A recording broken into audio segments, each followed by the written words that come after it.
I'm Yolanda Norris-Clark. Welcome to Birth Balm.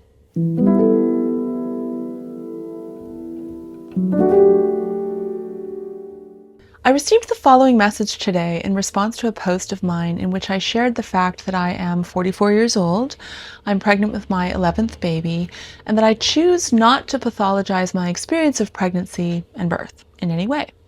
I do not participate in what I see as arbitrary and useless testing because no form of obstetric surveillance or diagnostics are foolproof or 100% accurate or risk-free, and instead I choose to experience my pregnancies without any assessment or enumeration or evaluation, without any interactions with medical professionals, like every other mammal on the planet. And somehow I've managed to give birth at home to 10 extremely healthy and intelligent humans.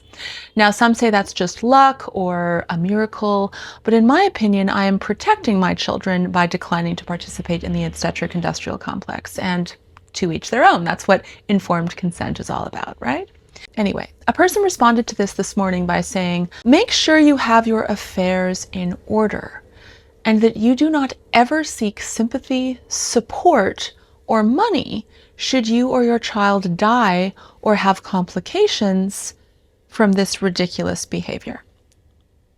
So essentially this person is saying is that because I have made the informed choice to give birth normally, like a human being, in my home, as human women have done since the very beginning of all time, except of course for the past 100 years when birth was brought into hospitals, that I should therefore be punished, and that a suitable punishment in this person's mind, especially if my baby dies or if I were to die, would be for me to be actively shunned and stigmatized and also prohibited from even asking for sympathy or support or the generosity of my community. Make sure you have your affairs in order and that you do not ever seek sympathy, support, or money should you or your child die from this ridiculous behavior. This is an actively sick, satanic perspective, and yet I get messages like this every single week, multiple messages a week with a similar perspective. And again, by ridiculous behavior, this poor little demon means birth, normal human physiological birth. But they might also mean motherhood in general, and in a way, they have a point there. Giving birth, becoming a mother, having a family does seem ridiculous to more and more people these days. Really though, what they mean by ridiculous and really what they think is so reprehensible as to warrant major social ostracization is to even dare to defect from the medical mind control program. What they really mean is that I am a medical heretic and that this warrants disciplinary action in the form of exile and major social sanctions. So I just want you to imagine for a moment inverting this sentiment. I mean, I would never personally take the risk of giving birth in the hospital. I don't personally believe that hospitals are safe or advisable places to be in general, let alone to give birth in. But of course, I'm not a medical professional. I don't ever give medical advice. But I personally believe that leaving one's home and going to a hospital, a place where people are routinely drugged and cut open and where people routinely die, I would say that even stepping foot in a hospital to give birth is, at the very least, ridiculous. And as I frequently point out, babies sometimes die in hospitals. Mothers sometimes die in hospitals. In fact, over 250,000 people in the US alone, each and every year, die as a result of iatrogenic harm, according to a Johns Hopkins University study. And that's just the deaths that the institution itself admits to. I mean, imagine having a study done on harm, iatrogenic harm.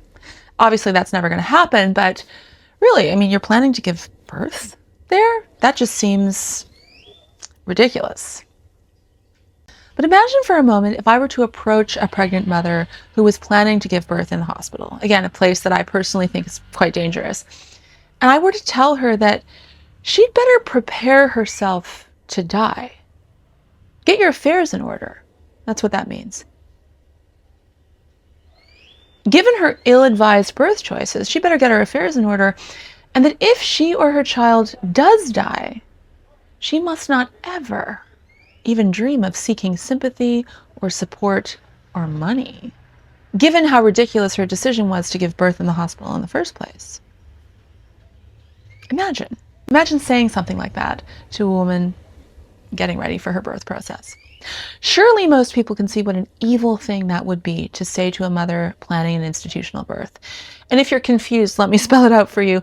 It's just as evil to say this sort of thing to a woman planning a home birth. Now, granted, this might have been a bot, and I know that the majority of people that we might be interacting with online these days are actually AI bots tasked with the mission to upend and enrage and destabilize and to create emotional and relational havoc. And I hope this person is a bot, because honestly, the thought of a fellow human being actually having the capacity to say something so deranged to a pregnant mother is deeply disturbing. And yet many of the comments I receive in this precise vein are, without a doubt, made by live humans. And I have had real live humans say the same sorts of things to my face. So it's not all bots, but it is all one cult expression. And the cult that I'm speaking of is the most powerful cult on this planet, and that's the cult of industrial medicine. And I think it's interesting, I've been thinking about this a lot. People think that the most dangerous issues to discuss publicly are child trafficking or satanic worship or MK Ultra, but these topics in isolation don't even come close to the danger that it represents to speak openly about the demonic cult of medicine, and in particular, the obstetric wing of this cult. Why? Because industrial obstetrics is child trafficking, and it is satanic worship, and it is MK Ultra mind control. It's the full expression of all of these things. It's all of these things writ large. It's the height of satanic mind control programming in plain sight, designed for everybody. Industrial obstetric birth is the most prevalent occult mind control hazing ritual that exists. There is nothing more threatening to the inverted power structure than the prospect of women actually owning their births and knowing their power and their babies born in peace and love. The abuses of industrial birth are what prime the vast majority of human beings for a lifetime of submission and dependency and spiritual retardation. Industrial birth is the first experience of sexualized violation that a baby will endure, and it's a reinforcement of the sexual violations that women have endured throughout their lives, often at the hands of gynecologists and physicians, again, under the pretext of safety. The very fact that the vast majority of people who hear this will think that what I'm saying is crazy and that I'm crazy for saying it proves my exact point.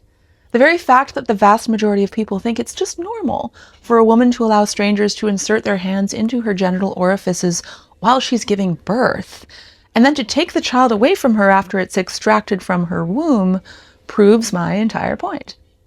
There is nothing more dangerous to discuss publicly than birth sovereignty. There is nothing more threatening to the inverted power brokers and the high priests of the satanic cult of medicine than the God connection that is accessible to mothers and babies through birth. It is no coincidence at all that while normal physiological childbirth is being increasingly demonized and vilified, and the women who champion true informed consent and the right to decide where, how, and with whom we give birth, like myself and my dear friend and colleague Emily Saldea, are being criminalized under the auspices of safety and protecting the public from misinformation, when our entire platform and our entire perspective is just reproductive freedom. Well, at the very same time, the unaliving of preborn babies, abortion, and state-assisted unaliving programs like MAID, medical assistance in dying in Canada, are totally normalized. Not to mention the suggestion of expanding the MAID program to include mature minors, as it does in the Netherlands and Belgium. The entire modus operandi of the satanic cult of medicine is Luciferian transhumanism and population control and the management or the destruction of the transcendent, God-connected, spiritual and electric passages that are both birth and death. Both birth and death must be destroyed according to the psychopathological antinatalist, anti-human, anti-God cult of transhumanist medicine. The medical industrial complex, and specifically obstetrics, is the engine of the transhumanist agenda. And industrial childbirth is the most widespread and effective dark cult ritual on this planet. This is why we're being allowed to talk about Israel to an extent. This is why Nick Fuentes can openly discuss race. This is why we're being permitted en masse to explore the breakdown of the World War II narrative. This is why people blather on about Epstein. But when two moms reveal the biggest secret of all, which also happens to be every human's birthright, and that is that not only is it possible for human beings to give birth outside of the medical institution, but that when we claim birth, we actually give ourselves and our children access to our God-given power and a connection to spirit that offers a form of immunization against the mind viruses of the control grid. Well, we can't have that. And they will be slandered and smeared and vilified and threatened and shut down, if at all possible. If this piques your interest, you are definitely going to want to read my best-selling book, Portal: The Art of Choosing Orgasmic, Pain-Free, Blissful Birth, and it's available here.